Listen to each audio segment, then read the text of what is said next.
اللهم صل على محمد وعلى آل محمد كما صليت على إبراهيم وعلى آل إبراهيم إنك حميد مجيد.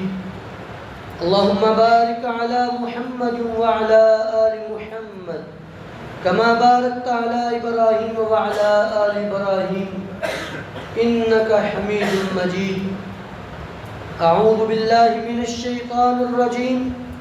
بسم الله الرحمن الرحيم. إن أول بيت وضع للناس للذي ببكة مباركا وهدى للعالمین. ہر قسم کی حمد و ثنا، تعریفات، تکبیرات، تمجیدات، تسبیحات اس اللہ خالق و مالک کے لیے جس اللہ نے یہ زمین بنائی، آسماں بنائے، ان گنت لا تعداد بے شمار درود و سلام امام الانبیاء، خاتم الانبیاء جناب محمد الرسول اللہ صلی اللہ علیہ وسلم کی ذات اقدس پر. حضرات عزیز وقار، نبی مکرم صلی اللہ علیہ وسلم، آپ کی محبت یہ ہمارے ایمان کا حصہ ہے. نبی علیہ السلام سے محبت کرنا ہر رشتے سے بڑھ کے، ہر چیز سے بڑھ کے، دنیا کی ہر نعمت سے بڑھ کے جناب رسول اللہ صلی اللہ علیہ وسلم کا احترام اور محبت کرنا یہ فرض اور ضروری ہے. اسی کے ساتھ ساتھ نبی علیہ السلام جن جگہوں پر رہتے رہے، جس جگہ زندگی گزاری، ان جگہ سے محبت کرنا یہ بھی ہمارے ایمان میں شامل ہے. اور وہ ہے مکہ اور مدینہ. بہت بڑی بڑی بستیاں، بہت بڑے بڑے علاقے، شہر جو دنیا میں آباد ہو کر دوبارہ ویرانی کی طرف جا چکے. بڑی بڑی تہذیب سے آراستہ قومیں، جیسا کہ قوم عاد، جن کے بارے میں خود رب العالمین نے فرمایا لم یخلق مثلها فی البلاد، شہروں میں ان جیسا پیدا ہی نہیں کیا گیا. جتنے وہ طاقتور تھے، جتنے وہ بڑے تھے، جتنے وہ مال و دولت کے مالک تھے، ویسا ہم نے کسی شہر میں پیدا ہی نہیں کیا. آج ان بستیوں کا نام بھی نہیں، نشان بھی نہیں. اللہ نے ان کو مٹا کے رکھ دیا. بعض کو تاریخ میں جگہ ملی، بعض ایسی جو تاریخ میں کھو گئی، آج کوئی ان کو نہیں جانتا. لیکن مکہ شہر ایک ایسا شہر ہے کہ جو دنیا کی ابتدا سے چلا آ رہا ہے اور آج تک آباد شہر ہے. اور اسی مکہ شہر کے اندر اللہ رب العزت نے فرمایا ان اول بیت وضع للناس للذی ببکۃ مبارکا وہدی للعالمین. سب سے پہلا گھر اللہ رب العزت کا، یعنی مسجد جو اس کائنات پہ بنائی گئی، اللہ کا گھر بیت اللہ تھا، جو کہ مکہ شہر کے اندر ہے. اور کب بنائی گئی؟ آدم علیہ السلام سے بھی پہلے فرشتوں نے اس کو تعمیر کیا.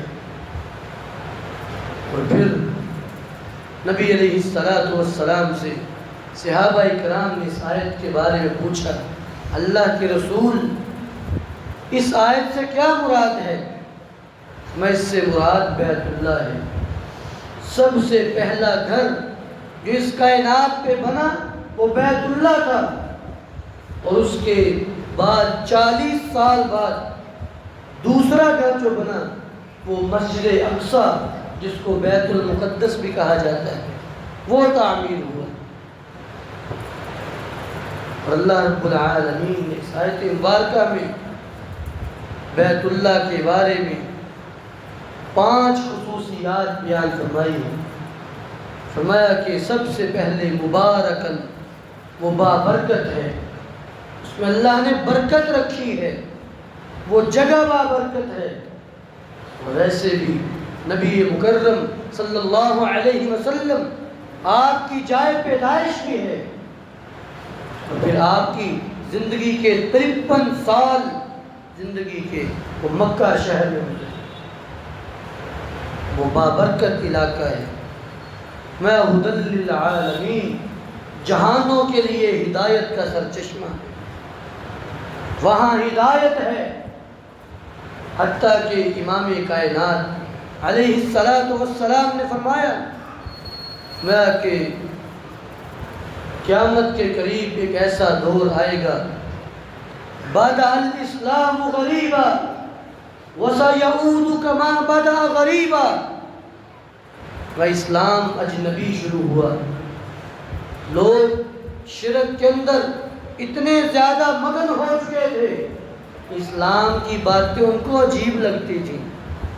ان قریب ایسا دور آئے گا، جہالت اور علماء سوء اتنے زیادہ ہو جائیں گے کہ حق کی بات بتانے والا ان میں سے چیدہ سے ہوں گے۔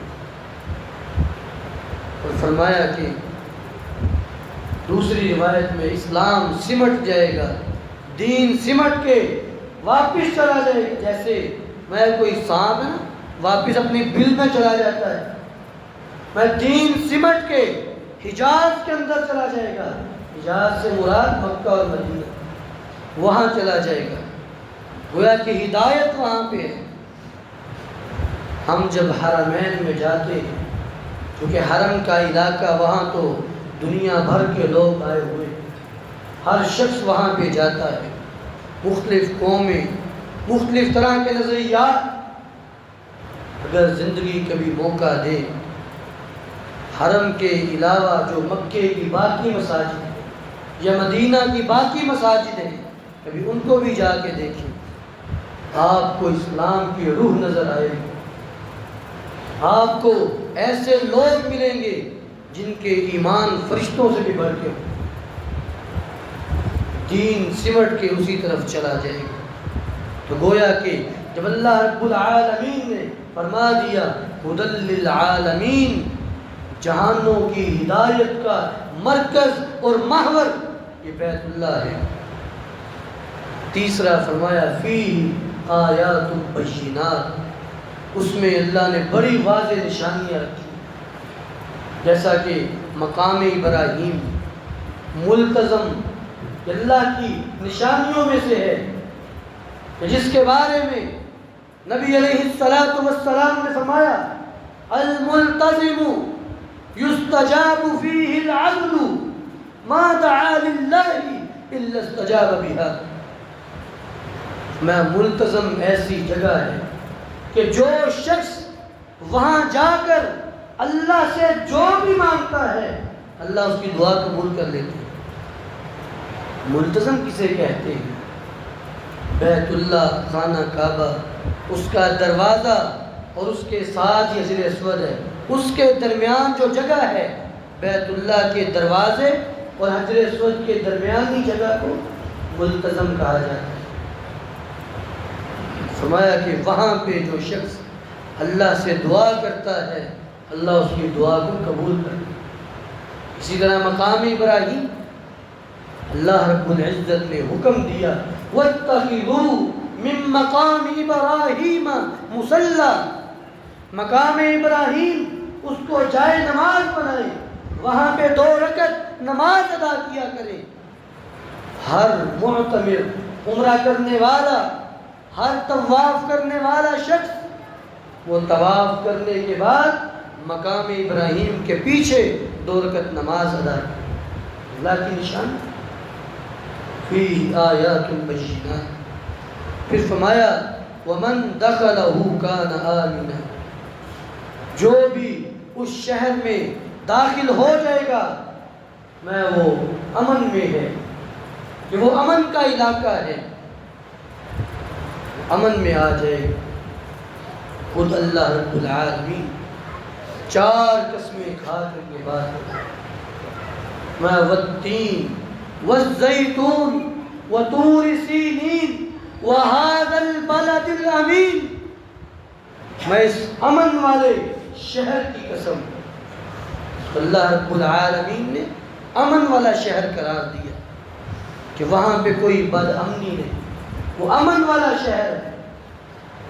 اور نبی علیہ السلام اس کے بارے میں فرمایا میں کہ بیت اللہ حرم ہے، یہاں پہ کسی درخت کو نہیں کاٹا جا سکتا، یہاں پہ کسی مچھر کو مکھی کو کسی کو مارا نہیں جا سکتا، یہاں پہ شکار نہیں کیا جا سکتا، یہاں پہ کانٹے دار درخت کو بھی نہیں کاٹا جا سکتا۔ تو یہ حرم ہونے کا یہ مطلب ہے، حتیٰ کہ سگے باپ کا قاتل اگر وہ بھی سامنے ہو تو حرم کی حدود میں اس سے بدلہ نہیں لیا جا سکتا جب تک وہ حرم سے باہر نہیں آ جائے۔ بیت اللہ یہ امن اور حرم کا علاقہ ہے۔ وَإِذْ جَعَلْنَا الْبَيْتَ مَثَابَةً لِلنَّاسِ وَأَمْنًا، ہم نے اس بیت اللہ کو ثواب کی جگہ بنایا ہے اور امن کی جگہ بنایا ہے، کہ لوگوں کے لیے امن کا پیش خیمہ ہے۔ اچھا اس کا کیا مطلب ہے کہ یہ امن کی جگہ ہے؟ تو مفسرین نے اس کے 3 معنی کیے ہیں کہ یہ امن کا علاقہ ہے۔ اس کا پہلا معنی عمران الارض بعمران بیت اللہ وخراب الارض بخراب بیت اللہ، دنیا تب تک آباد رہے گی جب تک بیت اللہ باقی ہے، اور جب بیت اللہ ختم کر دیا جائے گا تب دنیا بھی ختم ہو جائے گی۔ گویا کہ وہ امن ہے دنیا کا، اگر وہ ہے تو دنیا باقی ہے۔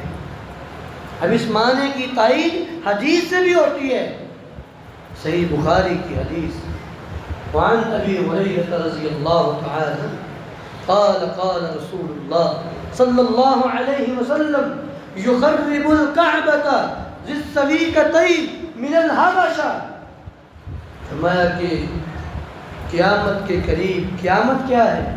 دنیا کی ویرانی ہے نا، دنیا کا تباہ ہو جانا قیامت ہے۔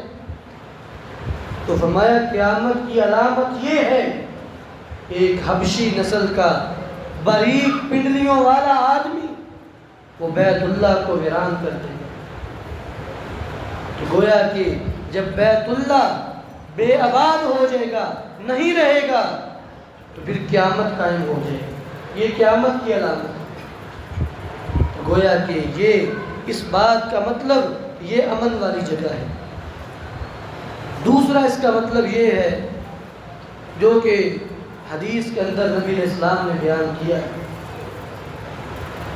نبی علیہ السلام آپ کے نبی بننے سے پہلے بھی اور بعد میں بھی جب عرب کے لوگ تجارت کے لیے نکلتے تو مکہ شہر، مکے کے تاجر، مکے کے قافلے، کوئی ڈاکو ان کو لوٹتا نہیں تھا، ان کا سامان تجارت محفوظ رہتا تھا، لوگ ان قافلوں کا احترام کیا کرتے تھے۔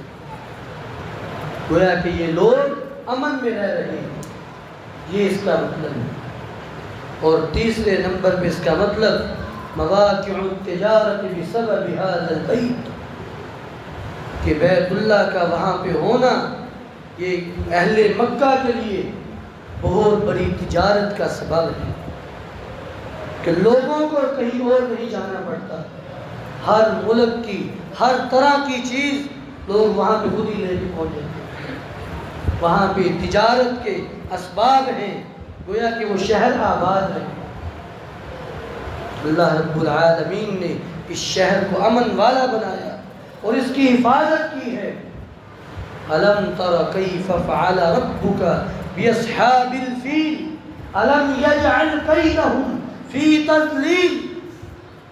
نبی علیہ السلام کی ولادت سے 55 دن پہلے جب ابرہا ہاتھیوں کا لشکر لے کے آیا بیت اللہ کو گرانے کے لیے، اور اللہ رب العالمین نے بیت اللہ کی حفاظت کی، نبی علیہ السلام نے بیت اللہ کی حرمت کو بیان کرتے ہوئے فرمایا میں کہ کوئی شخص بیت اللہ کی حرمت کو پامال نہ کرے، اور اگر تم سے یہ لوگ کہیں، یہ اللہ کے رسول کہہ رہے ہیں، اگر تم سے کوئی بندہ یہ بات کہے کہ نبی علیہ السلام بھی تو مکہ فتح کرنے گئے تھے نا، اسے میری یہ بات پہنچا دینا کہ بیت اللہ حرم کا علاقہ ہے، اللہ رب العالمین نے اس کو حرمت والا بنایا ہے، اپنے نبی کے لیے کچھ گھڑیوں کے لیے اللہ نے اس کو جائز قرار دیا، بعد میں پھر اس کی حرمت کو اللہ نے بحال کر دیا، اور قیامت تک اس کی حرمت باقی رہی۔ اللہ کے رسول نہیں، خود ہی یہ بات واضح کر دی۔ کوئی شخص یہ نہ کہے کہ نبی علیہ السلام مکہ فتح کرنے گئے تھے، جہاد کے لیے وہاں گئے تھے، وہ تو حرم کا علاقہ ہے، وہاں تو لڑ نہیں سکتے۔ میں اس کو بتا دینا کہ اللہ نے اپنے نبی کو اجازت دی کچھ دیر کے لیے، کچھ گھڑیوں کے لیے اجازت ملی، بعد میں پھر اس کی حرمت کو بحال کر دیا۔ حضرت عباس بن عبد المطلب فرماتے ہیں رضی اللہ تعالیٰ، آپ نے حدیث بیان کی نا کہ بیت اللہ حرمت کا علاقہ ہے، اس کی حرمت کا خیال رکھنا ہے، تو میں نے کہا اللہ کے رسول ازغر گھاس اس کی اجازت دے دیجیے۔ ازغر گھاس کسے کہتے ہیں؟ ایک ہوتا ہے گھاس جو پارکوں کے اندر ہوتا ہے، وہ نرم ہوتا ہے، ایک گھاس ہوتا ہے نا لمبا لمبا ہوتا ہے، کبھی قبرستانوں میں جائیں وہاں پہ نظر آتا ہے، وہ کپڑوں کے ساتھ چمٹ جاتا ہے، اسے کہتے ہیں ازغر گھاس۔ فَإِنَّهُ لِبُيُوتِنَا وَقُبُورِنَا، اللہ کے رسول ہم گھروں کی چھتوں پہ ازغر گھاس ڈالتے ہیں، اپنی قبروں پر ڈالتے ہیں، آپ اس کی اجازت دے دیجیے۔ آپ فرمایا کہ نعم الا الازغر، ٹھیک ہے ازغر گھاس کی اجازت ہے، یعنی حرم کے علاقے میں اس کی اجازت سے اکھاڑا جا سکتا ہے، اس کے علاوہ حرم امن کا علاقہ ہے۔ اور پھر نبی علیہ السلام نے حرم کی فضیلت بیان کرتے ہوئے فرمایا وعن جابر بن عبد اللہ رضی اللہ تعالی عنہ قال قال رسول اللہ صلی اللہ علیہ وسلم صلاة فی مسجد الحرام، فرمایا کہ مسجد حرام کے اندر ایک نماز افضل من 100,000 صلاة فیما سواہ، مسجد حرام کی ایک نماز یہ دنیا کے کسی بھی کونے میں پڑھو اس کی نماز سے 1,00,000 گنا زیادہ افضل ہے، یعنی یہاں پہ پڑھو ایک، وہاں پہ پڑھو تو 1,00,000۔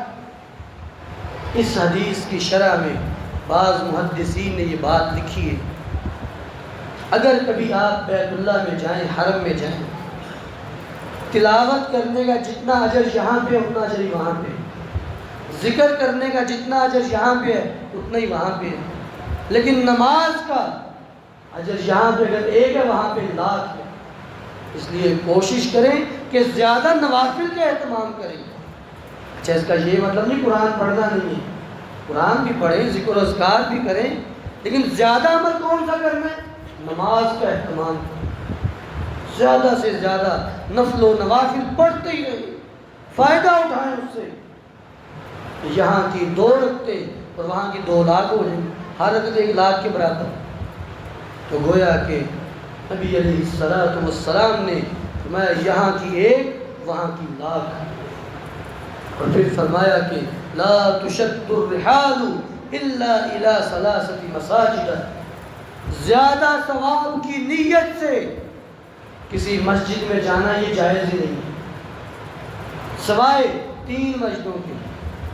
مثلا کوئی بندہ کہتا ہے کہ یہاں سے قادسیہ جمعہ پڑھنے جاؤں گا تو مجھے زیادہ ثواب ملے گا، ایسا نہیں ہے، جتنا اجر یہاں پہ ہوتا ہے وہاں پہ، کہ جمعے کا اجر ہے نا جتنا یہاں پہ اتنا ہی وہاں پہ. لیکن آپ نے فرمایا 3 مسجدیں ایسی ہیں جہاں آپ زیادہ ثواب کی نیت سے سفر کر کے جا سکتے ہیں, وہاں زیادہ ثواب ملے گا. میں المسجد الحرام بیت اللہ مسجد حرام, و بیت المقدس میں بیت المقدس مسجد اقصی, و مسجدی ھذا, اور فرمایا میری یہ مسجد یعنی مسجد نبوی جہاں آپ نے یہ بات بیان کی. ان 3 مسجدوں کی طرف سے زیادہ ثواب کی نیت سے سفر کیا جا سکتا ہے. اس کے علاوہ کسی مسجد میں زیادہ ثواب کی نیت سے سفر نہیں کر سکتے. اور پھر نبی علیہ الصلوۃ والسلام نے فرمایا ما المکۃ والمدینۃ محفوظتان بالملائکۃ لا يدخلها الدجال والطاعون. میں لوگوں مکہ اور مدینہ یہ دونوں شہر ان کی حفاظت فرشتوں کی طرف سے کی جا رہی ہے. اللہ نے نا اسپیشل ڈیوٹیاں لگائیں ہیں فرشتوں کو. وہ مکہ اور مدینہ اس کے راستوں میں کھڑے ہوتے ہیں, حفاظت کر رہے ہوتے ہیں.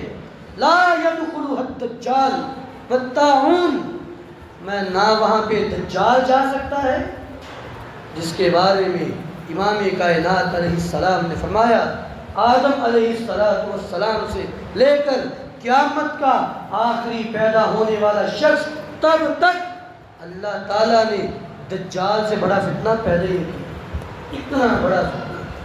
لیکن مکہ مدینہ اس سے محفوظ ہے, وہاں نہیں وہ جا سکتا. بلکہ روایت میں آپ نے اس کی وضاحت میں فرمایا میں آئے گا وہ صحیح, میں کہ مدینے کے باہر ایک پہاڑ اس کے اوپر کھڑا ہوگا دجال, اپنے ساتھیوں کو ایسے اشارہ کر کے دکھائے گا, کہے گا کہ وہ احمد کی مسجد ہے, نبی اسلام کی مسجد نبوی کی طرف اشارہ کرے گا کہ اب ہم اس پہ حملہ کرے گی. پھر پہاڑ سے نیچے اترے گا اور مدینہ کی طرف آئے گا. علی انقاب المدینہ ملائکۃ, میں مدینت کی سرحدوں پہ دروازوں پہ اللہ نے فرشتے کھڑے کر رکھے. جیسے ہی قریب آئے گا تو فرشتے اس کا رخ شام کی طرف پھیر دیں, تو پھر یہاں سے وہ شام چلا جائے گا, داخل نہیں ہو سکے گا. اسی طرح میں کہ مدینہ اور مکہ اس میں وبائی امراض نہیں جا سکتے. جو وبائیں پھیلتی ہیں نا کہ ڈینگی پھیل گیا جی پورے علاقے میں, فلاں مرض پھیل گیا, وہ وبائیں ہوتی ہیں. مکہ اور مدینہ شہر یہ دونوں علاقے یہ وبائی امراض سے محفوظ ہیں, وہاں پہ وبا نہیں جا سکتی. تو گویا کہ نبی علیہ السلام نے میں یہ دونوں اس چیز سے محفوظ ہیں. اور پھر نبی علیہ السلام لا یغزا ھذا البلد الى یوم القیامہ, جب مکہ فتح ہوا تب نبی اسلام نے حدیث بیان کی وہ قیامت تک دوبارہ مکے شہر پہ غزوہ نہیں ہوگا, دوبارہ یہاں پہ جنگ نہیں ہو سکتی. مکے کے لوگ باہر جا کے لڑ سکتے ہیں کہ کوئی مکے تک لڑنے کے لیے آ جائے, یہ نہیں ہو سکتا. اس کی صرف ایک ہی صورت ہے, کب, جب قیامت قائم ہونی ہے, جب وہ حبشی جس نے بیت اللہ کو ویران کرنا ہے بس وہی آ سکتا ہے یہاں تک, اور کوئی نہیں اس تک پہنچ سکتا. یہاں پہ دوبارہ غزوہ اور جنگ نہیں ہو سکتی. تو میرے بھائی مکہ حرمت والا شہر ہے, اور نبی علیہ السلام آپ کی جائے پیدائش ہے. حضرت ابراہیم علیہ السلام ان کے گھرانے نے اس شہر کو دوبارہ پھر آباد کیا. اللہ رب العالمین ہمارے دلوں میں مکہ اور مدینہ کی محبت ڈالے. اللہ تعالیٰ ہمیں دفاع حرمین اس کے لیے دعائیں کرنا, اس کے لیے اس سے محبت کرنا, ان کا احترام کرنا اللہ ہمارے دلوں میں اجاگر فرمائے. سبحان ربک رب العزت عما یصفون وسلام علی المرسلین والحمد للہ رب العالمین.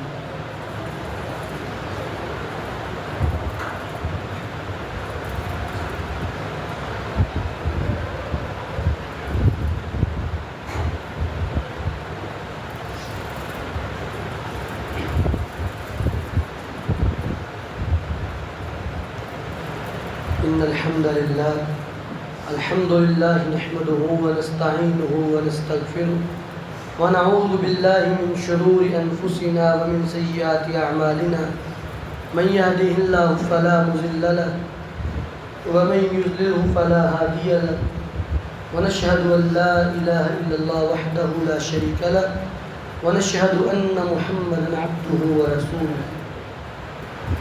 پہلے جو ایک اعلان ہے